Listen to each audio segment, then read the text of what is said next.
kita mulai adik-adik ya. Assalamualaikum warahmatullahi wabarakatuh. Waalaikumsalam warahmatullahi wabarakatuh. Di sini kami dari Universitas Bina Sarana Informatika dari kuliahan ya mau menyampaikan materi pelajaran ya buat adik-adik semua. Nah, awal-awal kita perkenalan dulu nih ya kakak-kakaknya. Masih pada penasaran kan kakak-kakaknya siapa? Ya, kita mulai dulu nih dari saya ya, dari kakak. Perkenalkan nama kakak Muhammad Lutfi Hili, bisa dipanggil Lutfi. Hai Kak Lutfi. Kalau kakak, kalau saya Muhammad Ilham Marangsori, biasa dipanggil Ilham. Hai Kak Ilham. Oh iya, kalau nama kakak Hilman Saputra, panggil aja Hilman. Hai Kak Ilham. Kalau perkenalkan nama kakak Yulinda Panja, boleh dipanggil Yuli. Hai Kak Yuli. Halo teman-teman, kenalin nama aku Rahma Nanda Agustina. Kalian boleh panggil aku Ama. Hai Kak Ama. Nama aku Yuliana Nurminati, panggil aja Kak Ana.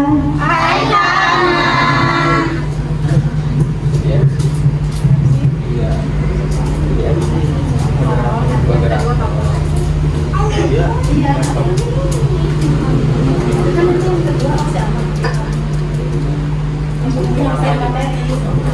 Oh pertama, oke.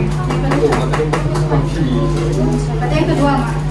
Ya mau ketiga atau itu? Dua slide terus ya.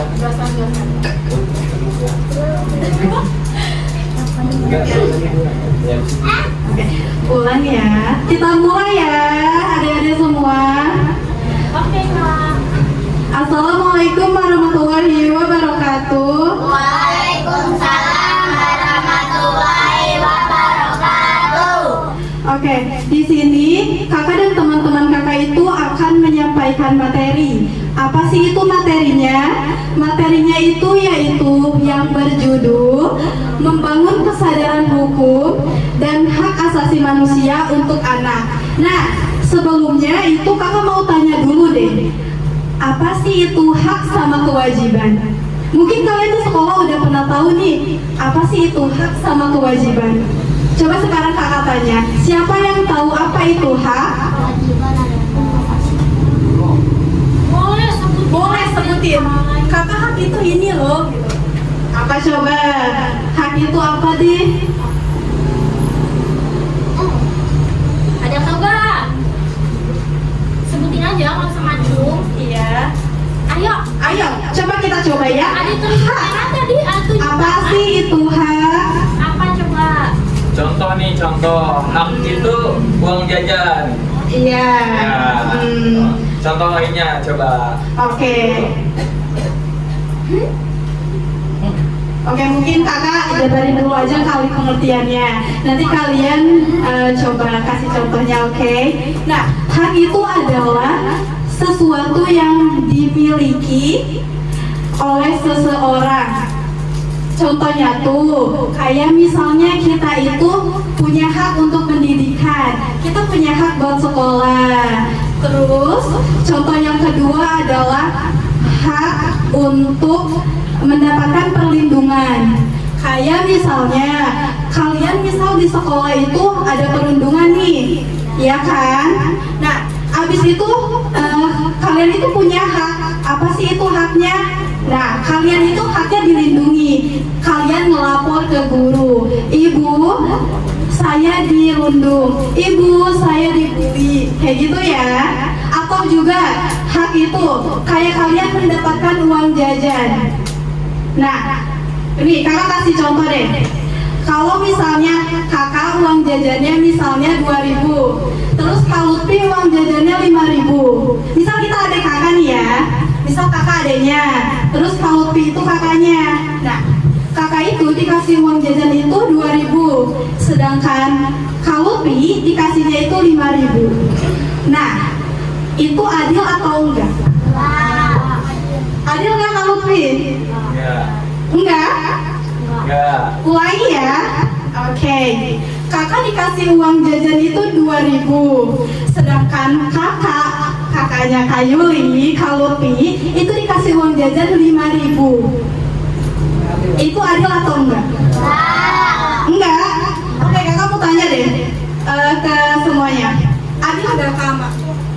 Kalau kata aku adil, kenapa? Karena kita sebagai kakak itu punya kebutuhan yang lebih banyak. Nah, jadi kita harus bedain dulu yang mana sesuai dengan kebutuhan atau tidak misalnya. Tapi kalau kasih sayang itu kita harus setara, baik adik ataupun kakak kita harus setara kasih sayangnya gitu.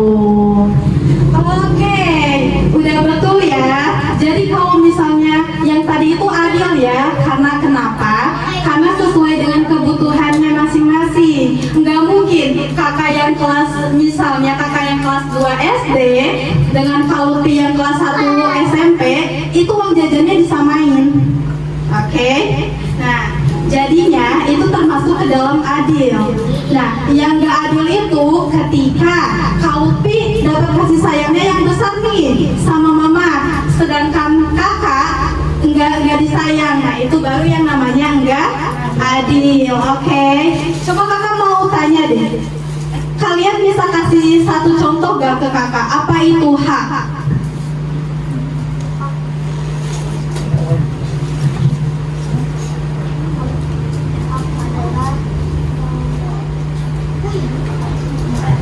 Oke, sekarang kakak lanjut ke dalam kewajiban ya, karena ini juga menyangkut dengan slide yang nanti mau dibahas sama teman kakak. Oke, sekarang tuh apa itu sih pengertian dari kewajiban? Kalau tadi itu hak, kalau sekarang kewajiban, apa sih itu kewajiban? Nah itu dia kayaknya tahu. Ayo, sikat.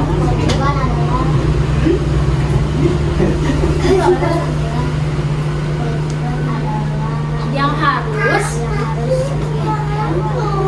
Betul. Kewajiban adalah segala sesuatu yang harus kita patuhi, kita lakukan, dan kita taati. Contohnya apa sih?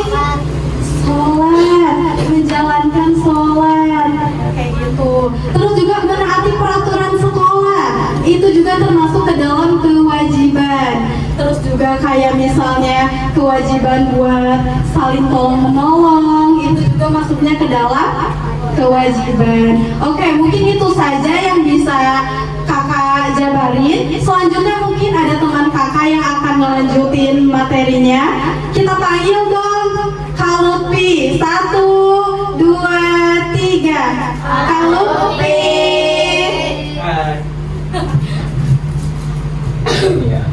Oke, sekarang kita bakal bahas nih pengertian kesadaran hukum dan HAM. Nah, tadi untuk hak dan kewajiban itu udah dijelaskan oleh Kak Yuli. Nah, sekarang kakak mau tanya, hukum itu apa sih? Ada yang tahu gak? Apa itu hukum? Jika kalian telat, itu diapain? Dihukum. Kalau nggak piket, dihukum. Nah, hukum ini itu gunanya untuk menjaga lingkungan kita menjadi disiplin, teratur, dan damai. Nah, kita masuk ke HAM-nya. HAM itu hak. Kalau tadi itu kan hak anak-anak, hak adik-adik. Nah, kalau HAM itu singkatan dari hak asasi manusia. Jadi semua makhluk di sini itu punya hak, ya. Nah, kalau HAM ini hak untuk kita sebagai manusia, ya. Nah, di sini kakak mau menjelaskan pengertian kesadaran hukum dan HAM, ya. Jadi kita harus sadar nih kalau kita itu punya hukum, ya. Negara kita juga negara hukum, dan kita semua manusia itu punya hak, ya. Teman kita punya hak dan lain sebagainya punya hak, ya. Itu tadi udah dijelasin kan hak itu apa? Ya, hak itu apa? Nah, oke. Nah, kesadaran hukum adalah sikap dan pemahaman seseorang terhadap aturan yang berlaku dalam kehidupan sehari-hari. Orang yang memiliki kesadaran hukum akan menaati aturan tanpa harus dipaksa. Nah, jadi kita nggak kalau udah sadar itu nggak harus ada paksaan. Di sini siapa yang suka kelas sekolah? Cung. Ini suka kelas sekolah.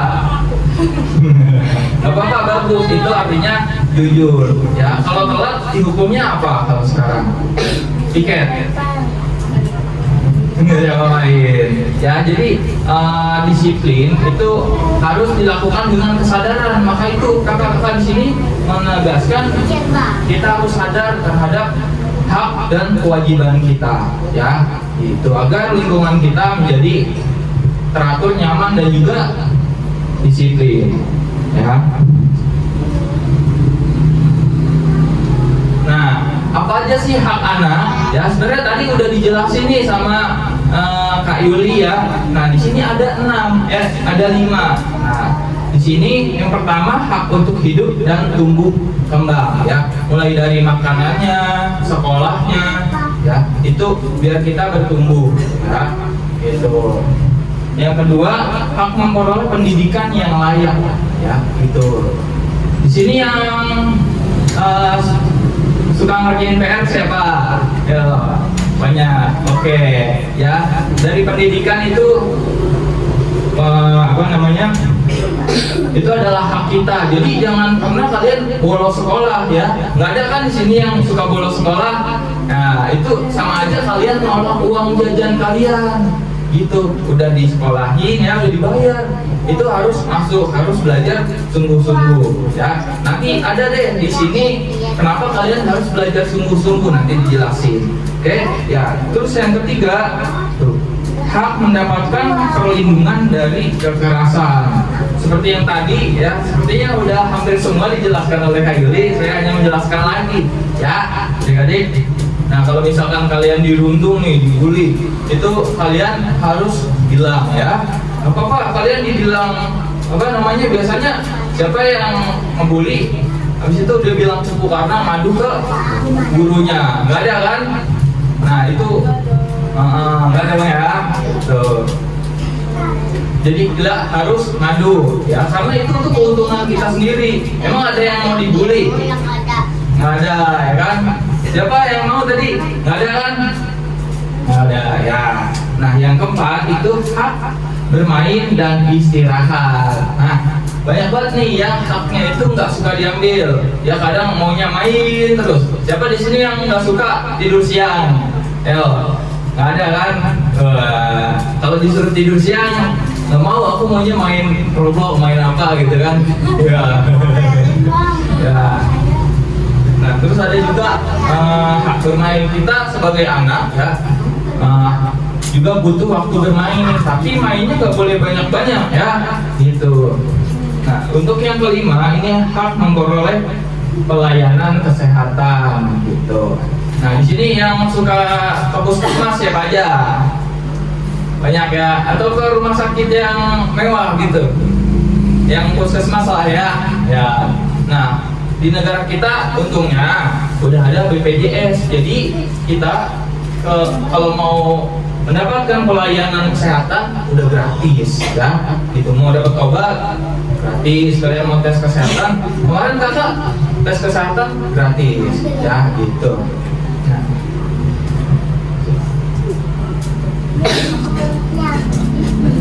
Oke, selanjutnya akan dijelasin nih sama kakak yang cantik ini. Siapa namanya kak?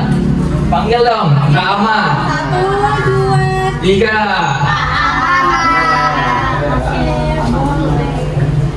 Nih teman-teman, aku lanjut ya. Singkat aja, pasti kalian udah bosan kalau misalnya terlalu lama, benar gak? Kewajiban anak yang pertama, belajar dengan sungguh-sungguh. Kalian anak bukan? Nah, berarti kalian harus belajar dengan sungguh-sungguh. Oke, lanjut. Yang kedua, menjaga kebersihan lingkungan dan menghargai hak orang lain.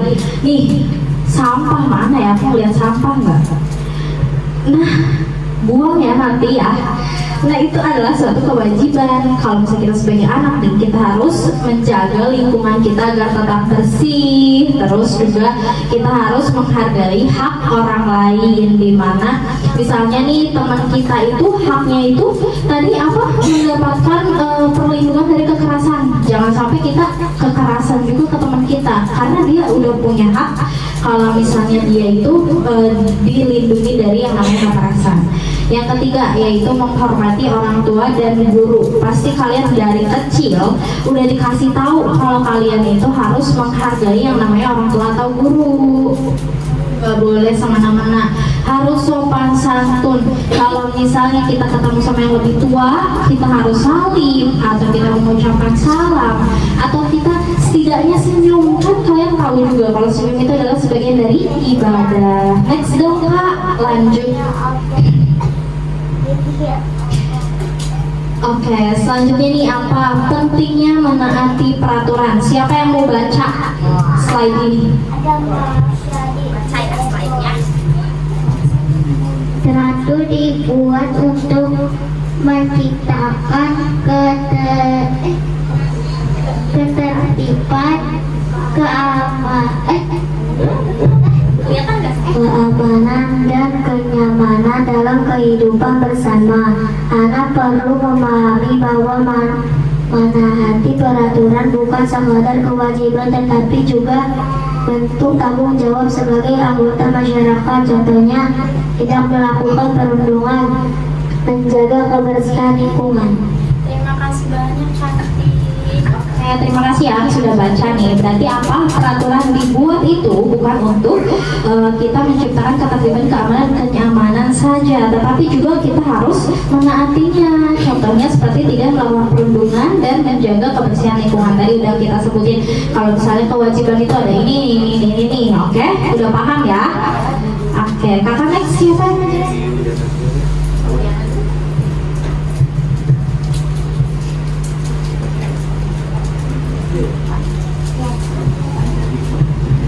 Oke, selanjutnya ada perlindungan anak dalam perspektif hukum. Yang pertama itu ada perlindungan dari kekerasan fisik dan verbal. Apa sih maksudnya perlindungan dari kekerasan itu? Kita tuh dilindungi dari yang namanya kekerasan dalam fisik. Jadi kalian tidak boleh melakukan kekerasan seperti itu ya. Yang kedua itu ada perlindungan dari pelecehan dan kejahatan. Jadi anak-anak juga harus dilindungi dari yang namanya kejahatan, terus dari yang namanya pelecehan. Yang ketiga ada perlindungan dari diskriminasi.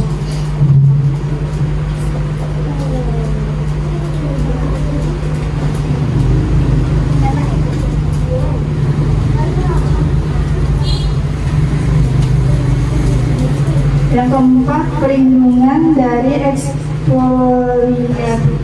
eksploitasi ekonomi. Ya, next. Ini siapa yang baca?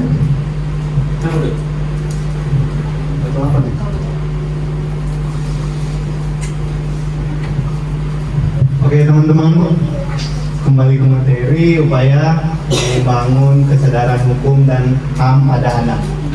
Nah di sini dia mau baca lagi. Oh itu tuh aku pengen dia yang baca tuh. Dia nih. Bacain dulu. Kamu bagus. Pendidikan sedangkan anak perlu dikenalkan pada aturan sederhana yang berlaku di rumah dan sekolah. Sosialisasi hak dan kewajiban. Anak perlu diberikan pemahaman tentang hak dan kewajibannya secara sederhana dan mudah dipahami. Keteladanan orang dewasa. Orang tua dan guru harus menjadi contoh dalam menaati peraturan dan menghormati hak orang lain. Pembiasaan perilaku positif. Membiasakan anak bersikap disiplin, jujur, dan bertanggung jawab dalam kehidupan sehari-hari. Ya. Oke, makasih ya. Di sini ada yang tahu apa maksud dari yang di layar itu?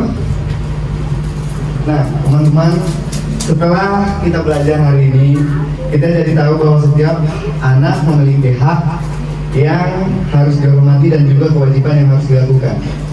Kalau kita menaati aturan, menghormati orang tua dan guru serta bersikap baik kepada teman, kehidupan akan menjadi lebih nyaman dan menyenangkan. Oke.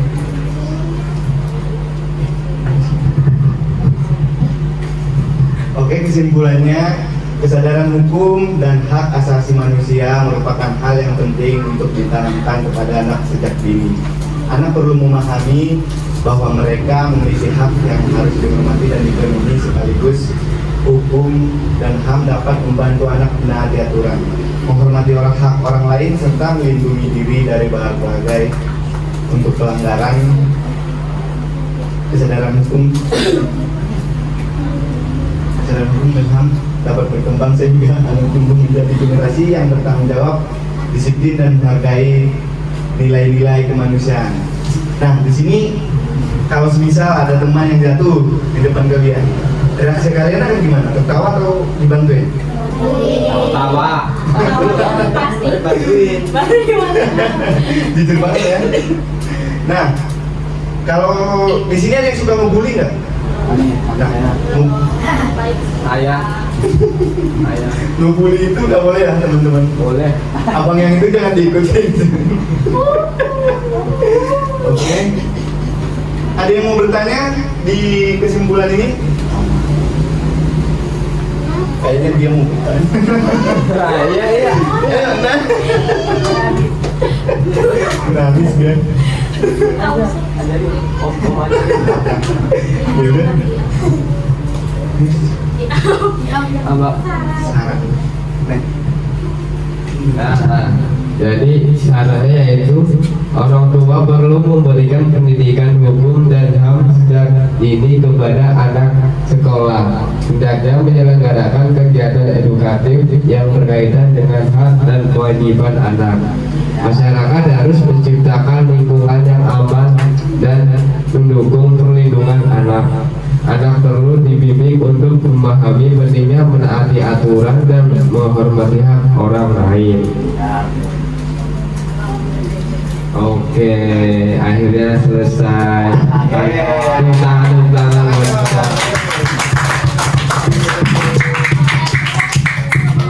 Tutup, teman-teman yang mau ditanyain nggak? Nggak ada beneran. Tutup aja. Tutup aja.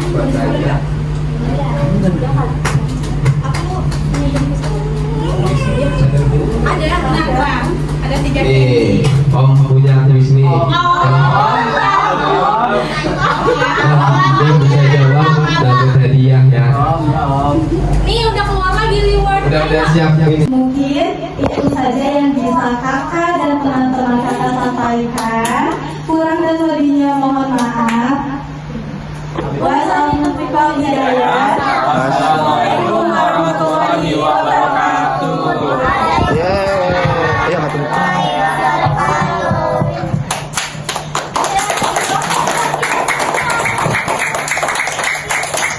Yeah.